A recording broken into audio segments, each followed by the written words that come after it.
사무엘상 17장 1절부터 마지막 절까지 모든 내용들을 우리가 신앙생활을 하고 또 교회에 조금만 이렇게 출석을 하게 되면 틀림없이 듣게 되고 또 잘 알게 되는 그 말씀인데, 오늘 말씀이 17장 이제 마지막 부분을 해당되는 부분인데, 오늘 이 말씀, 저는 이 말씀 묵상하면서 한 세 가지의 하나님께 주신 은혜가 있지 않나 이렇게 생각하게 됩니다. 첫 번째로는 하나님을 대적하는 자와 하나님을 대적하는 사람들의 그 무리들의 그 최후의 모습이 기록된 것이 아닌가 생각하게 됩니다. 오늘 말씀을 보게 되면 본문의 말씀을 쭉 읽다 보면 제일 먼저 눈에 들어오는 상황이 뭐냐면, 다윗이 골리앗을 쓰러뜨리고 달려가서 그 골리앗의 칼을 빼들어서 저를 죽이고 저를 목을 베는 그런 상황이 벌어지게 됩니다. 목을 베는 그 상황을 보면서 양진영의 놀라운 사건들이 벌어지게 되는 것을 보게 됩니다. 하나는 이 블레셋 진영에서 어떤 사건이 벌어지냐면, 오늘 말씀에 보면 51절에 보게 되면 다윗이 달려가서 블레셋 사람을 밟고 그의 칼을 빼서 그를 쳐 죽이고 그의 머리를 베니 블레셋 사람들이 자기 용사의 죽은 것을 보고 도망하는 상황이 펼쳐지게 됩니다. 상상도 못했던 일이 벌어진 거죠. 자기의 용사라고 이 골리앗의 크고 어렸을 때부터 용사로 군인으로 훈련받았던 이 골리앗이었는데, 좀 전까지만 해도 이스라엘을 진영을 향하여 그 하나님의 군대를 향하여 모욕을 하며 조롱하면서 자기들이 승리할 수밖에 없었던 이런 상황들이 펼쳐지게 되는데, 어린 소년이 나타나서 이 역전을, 이 반전을 시키는 상황이 펼쳐지게 됩니다. 이 골리앗이 쓰러지게 되고 자기 용사의 머리가 잘리는 이 상황 앞에서 이 블레셋 사람들, 이 군대들이 가만히 있을 수 없는 상황이 펼쳐지게 됩니다. 두려움과 말로도 알 수 없는 그 패배 의식의 순간 엄습함으로 저들이 도망하게 되고, 또 성경을 우리 52절에 보게 되면 이 가도와 에글론까지 도망하면서 저들이 엎드러지게 되는 상황이 펼쳐지게 됩니다. 또 하나의 그 상황은 어떤 상황이냐면, 다윗이 이 전쟁에 나가서 이 골리앗을 쓰러뜨리기 전까지만 해도 이 전쟁은 100번 다 질 수밖에 없는 상황입니다.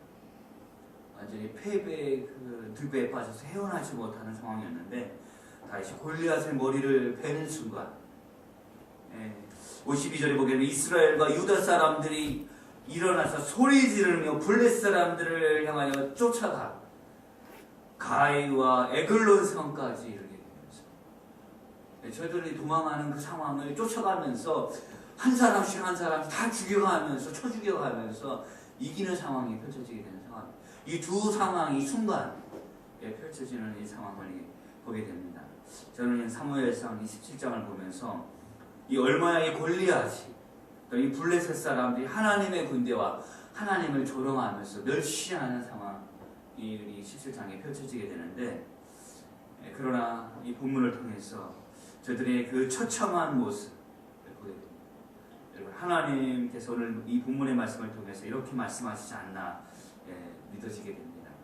하나님을 대적하고 하나님을 멸시한 사람들의 그 최후의 그 비참한 모습이에요. 우리가 성경을 보게 되면 다니엘이라고 하는 사람을 보게 됩니다. 다니엘서를 통해서 보게 되는데, 이 다니엘을 쓰러뜨리기 위해서 그의 그 대적자들이 찾게 됩니다. 저에게 무슨 빈틈이 없나, 저에게 흠이 없나. 결국은 찾을 수 없어서 저들이 찾아낸 것이 결국은 다니엘의 신앙 외에는 저를 쓰러뜨릴 수 없는 것을 알게 되고, 왕한테 이 신상을 세우고, 이 왕 이 신상에 절하지 않는 사람들은 다 없애버립시다. 그럼에도 불구하고 다니엘이 자기 집에 들어가서 오히려 문을 활짝 열고 저가 하나님 앞에 늘 기도했던 그 습관, 그 거룩한 습관을 따라서 하나님 앞에 엎드리고 기도하는 것을 오히려 저들에게 보여주는 장면이 펼쳐지게 됩니다. 그래서 결국은 다니엘이 사자굴에 들어가게 되는데, 하나님께서 다니엘을 지키시고 그 왕이 그 하나님이 다니엘을 살려주신 것을 보고 다니엘에게 죄가 없음을 알고 다니엘을 모함했던 그 신하들과 오히려 그들의 가족들을 그 사자굴에 집어넣는 것을 보게 됩니다. 처참한 모습이죠. 또 한 사례가 뭐냐면 이 에스더에 나와 있는 모습인데 모르드게와 이스라엘 백성들을 한순간에 역사 속에서 없애버리려고 했던 그 하만의 모습들, 또 하만과 함께 했던 그 무리들이 오히려 최후의 모습들, 비참한 모습들을 성경을 통해서 보게 됩니다. 여러분, 우리가 하나님 편에 서야 되는 줄 믿습니다. 그래야 우리가 소망이 있고 결국은 하나님께서 승리의 그 역사들을 우리 가운데 그 영광을 주신 줄 믿습니다. 오늘 이 말씀을 통해서 하나님께서 우리에게 이렇게 말씀하시지 않나 믿습니다.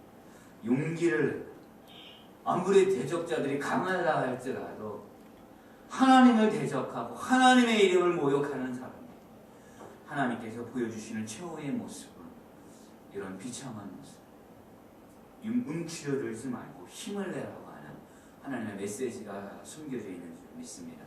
두 번째 우리가 깨닫는 주님이 주시는 은혜는 뭐냐면 이 전쟁의 승리는 믿음의 한 사람으로부터 시작이 되었다는 것입니다.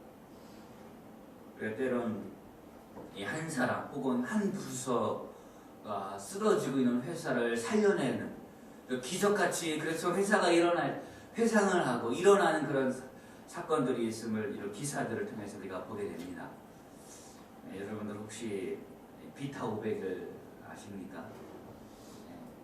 종종 힘이 달리고 당이 떨어질 것 같으면 비타 500을 마시는데 또 병원에 방문할 때 비타 500을 이렇게 사갖고 들어가죠. 근데 여러분, 이 비타 500이 어떤 회사의 제품인지 아십니까? 목사님 아세요? 잘 모르는데 비타 500을 참 좋아하는데 광동제약이라고 하는 회사의 제품입니다. 이 비타 500이 나올 때 그 광동제약이 어떤 상황이었냐면은 회사가 가장 위기의 상황이었다는 거예요. 내놓는 그 제품마다 그 상품마다 계속 실패를 해서 회사가 휘청거리는, 이래다 정말 망하지 않은 그런 상황이었는데 한 부서에서 아이디어를 낸 거예요. 그 당시 이렇게 보니까 비타민 C가 사람들한테 이렇게 히트가 치고 있는 거예요.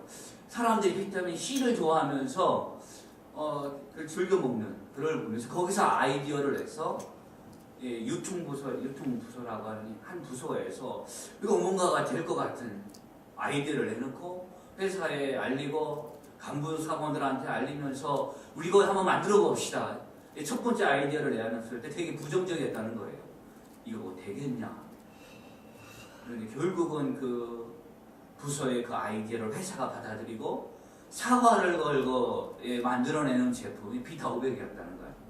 그것을 만들어내면서 100배의 그 성공을 회사가 일어나는. 그래서 이 회사가 휘청거리는 상황 속에서 오히려 회사가 소생하는 그 놀라운 그 기적 같은 일들이 벌어지게 됐다는 겁니다. 여러분, 하나님은 종종 연약하고 힘이 없는 사람을 통해서 혹은 한 작은 공동체를 통해서 하나님의 놀라운 역사를 이루어나가신 줄 믿습니다. 이 갈릴리의 어부들, 이 베드로, 안드레, 요한, 야고보, 그 당시 누가 이 사람들을 눈여겨본 사람들이겠습니까? 뭐 2000년 전에 갈릴리 바닷가의 어부들이 이 사람들만 있겠습니까? 수많은 사람들이 있겠지만 어느 누구도 우리가 그들을 기억하는 사람이 없어요. 다만 이 네 사람의 사람들을 우리가 지금도 알고 있는 것은 하나님 예수님께서 저들을 부르시고 저들이 순종함으로 나가면서 하나님의 예수님이 저들에게 믿음을 주시고 저들이 구원의 큰 역사를 이루어 나가는 일에 저들이 헌신되고 쓰여졌기 때문에 세계의 구원의 역사가 이루어지게 될 줄 믿습니다. 이 작은 사람들을 통해서, 작은 이 무리들을 통해서 하나님은 그 역사를 이루어 나가신 줄 믿습니다. 우리가 링컨에 관련돼서 수많은 일화들, 예화들이 있는데 보게 되면 당시 이 남북 전쟁에 있어서 이 남쪽이 오히려 더 위대한 이 전쟁을 승리할 수밖에 없는 상황이었음에도 불구하고 결국은 이 북쪽이 승리하는, 북쪽에 수많은 군사들이, 훌륭한 장군들이 있어서 북쪽이 승리하게 됐지만 그럼에도 불구하고 빼놓을 수 없는 한 사람, 링컨이었다고 합니다. 어느 날 이 링컨이 계속 전쟁이 위기의 상황에 패전의 그 늪에 빠져 있는 상황이 있을 때 링컨이 말로도 할 수 없는 고통과 아픔을 가지고 슬픈 기색을 가지고 있을 때 같이 있던 그 부관이 링컨에게 이런 그 위로를 주려고 얘기를 했다는 겁니다. 하나님이 우리와 함께 하시니까 용기를 내십시오. 결국은 우리가 승리할 겁니다.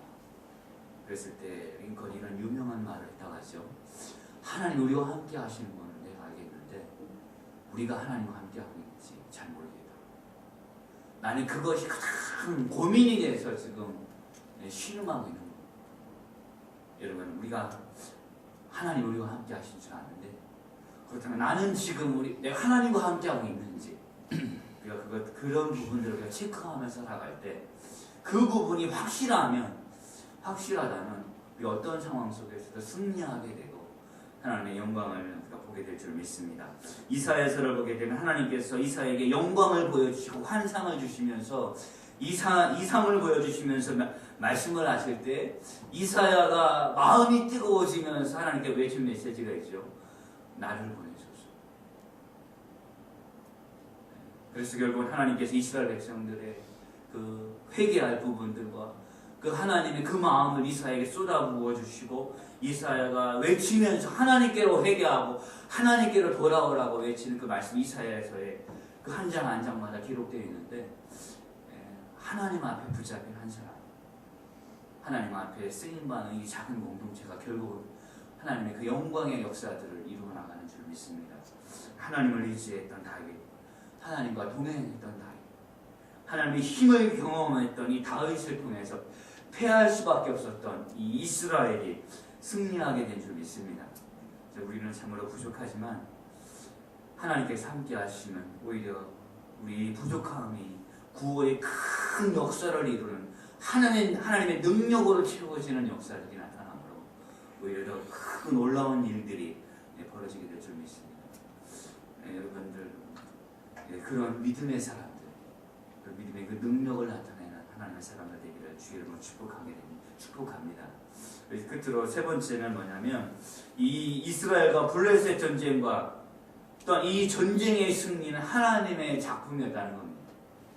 우리가 하나님께서 사무엘 선지자를 통해서 4번씩이나 말씀하는 것을 보게 됩니다. 우리 사무엘상 13장 13절 14절을 보게 되면 블레셋과의 전쟁을 앞두고 사울 왕이 기다리지 못하고 번제를 드려버리죠. 번제가 딱 끝나는 순간 사무엘 선지자가 나타나서 하나님의 그 무서운 메시지를 사울 왕에게 전하게 됩니다. 13장 14절 15절 보게 되면 사무엘이 사울에게 이르되 왕이 망령되에 행하였다. 왕이 하나님 여호와께서 왕에게 내리신 명령을 지키지 아니하였다. 그리하였다라며 여호와께서 이스라엘 위에 왕의 나라를 영원히 세우셨을 것이라. 지금은 왕의 나라가 길지 못할 것이라. 여호와께서 왕에게 명령하신 바를 왕이 지키지 아니하였으므로 여호와께서 그의 마음에 맞는 사람을 구하여 여호와께서 그를 그의 백성의 지도자로 삼으셨느니라. 또한 사무엘상 15장 22절 23절에 아말렉을 다 멸하라고 하는 것이 하나님의 명령이었음에도 불구하고 사울 왕이 그것을 지키지 아니하죠. 좋은 동물들을 살리는. 그래서 전쟁에 승리했다고 하면서 오는 그 사울 왕을 향하여 사무엘 선지자가 하나님의 무서운 메시지를 사울 왕에게 전하게 됩니다. 22절에 보게 되면 사무엘이 이르되 여호와께서 번제와 다른 제사를 그의 목소리를 청종하는 것을 좋아하신 같이 좋아하시겠나이까. 순종의 제사보다 낫고 듣는 것이 수행의 기름보다 나으니 이는 거역하는 것이 점치는 죄와 같고 완고한 것은 사실 우상에게 전하는 죄와 같습니다. 왕이 여호와의 말씀을 버렸으므로 여호와께서도 왕을 버려 왕이 되지 못하게 하셨나이다. 사무엘상 15장 26절에 사무엘이 사울에게 이르되 나는 왕과 함께 돌아가지 아니하리니 이는 왕이 여호와의 말씀을 버렸으므로 여호와께서 왕을 버려 이스라엘 왕이 되지 못하게 하셨으니. 끝으로 사무엘상 15장 28절에 사무엘이 그에게 이르되 여호와께서 오늘 이스라엘 나라를 왕에게 떼어 왕보다 나은 왕의 이웃에게 주셨나이다. 이스라엘의 지존자는 거짓이나 변개함이 없으시니 이는 사람이 아니시므로 결코 변개하지 않으십니다. 4번씩이나 사무엘 선지자를 통해서 사울 왕에게 하나님께서 주신 말씀이에요. 이제는 너가 이스라엘 왕이 되지 못한다. 하나님이 하나님의 마음에 맞는 사람을 세우셨다는 거죠. 다른 사람에게 이 왕권을 허락하셔서 이스라엘 왕으로 세우셨다고 하는 이 4번씩이나 하시는 이 말씀을, 그것을 오늘 전쟁을 통해 2장 사무엘상 17장을 통해서 하나님께서 그것을 이루시는 것을 보게 됩니다. 이번 이 블레셋과의 전쟁은 하나님께서 다윗을 이스라엘 역사에 세우시는, 이스라엘 역사의 그 무대에 다윗이라고 하는 사람을 세우는 그런 하나님의 그 작품이었다는 거예요. 그 전쟁 속에서 이스라엘에게 다윗을 알리시는 그런 장이었음을 보게 됩니다. 패할 수밖에 없었던 이 전쟁에 다윗을 투입시키시고 다윗을 이 전쟁을 승리로 만드신 하나님의 이 작품이었고 하나님의 손길이었음을 보게 됩니다. 사울 왕을 패하고 하나님의 마음에 합한 사람을 세우시겠다는 것을 이루시는 그것을 보여주시는 장면입니다.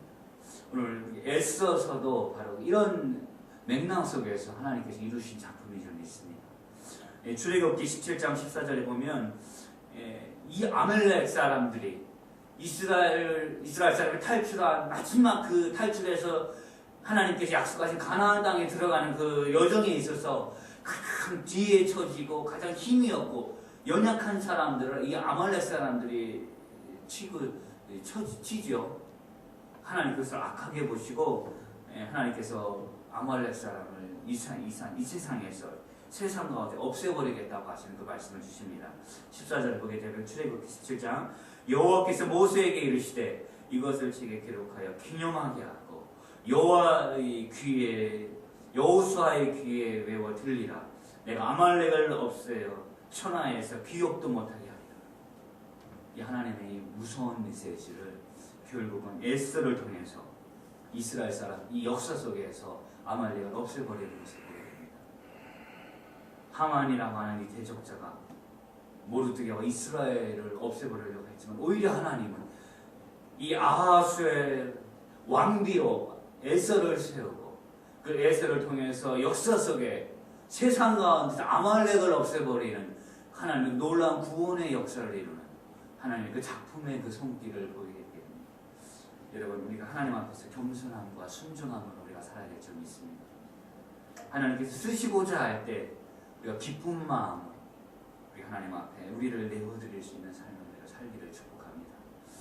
때로는 우리가 힘들고 그 하나님의 그 길을 가기가 어려운 길이라 할지라도 우리가 순종하면 안 하면 그 길이 복된 길이고 하나님께서 놀랍도록 오히려 우리의 삶을 채워주시고 그것을 통해서 하나님의 영광을 드러내실 줄 믿습니다. 오늘 이 말씀을 통해서 우리가 하나님께서 우리에게 주시는 말씀이 3가지인 줄 믿습니다.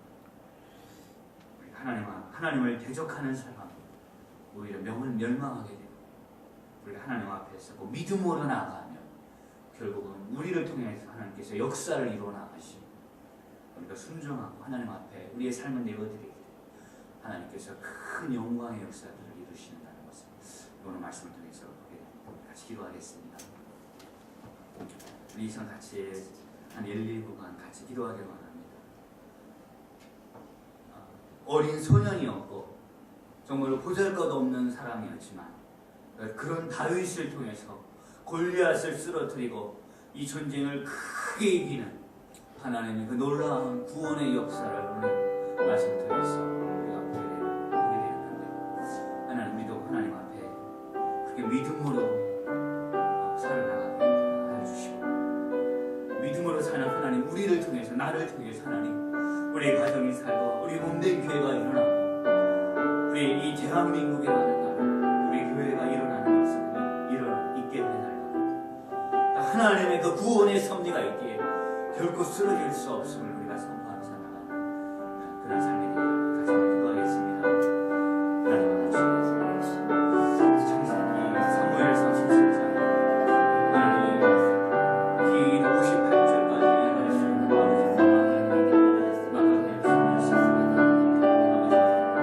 아버지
주 예수 그리스도의 십자가의 은혜와 하나님 아버지의 그 놀라운 사랑하심과 성령의 감화 감동하심,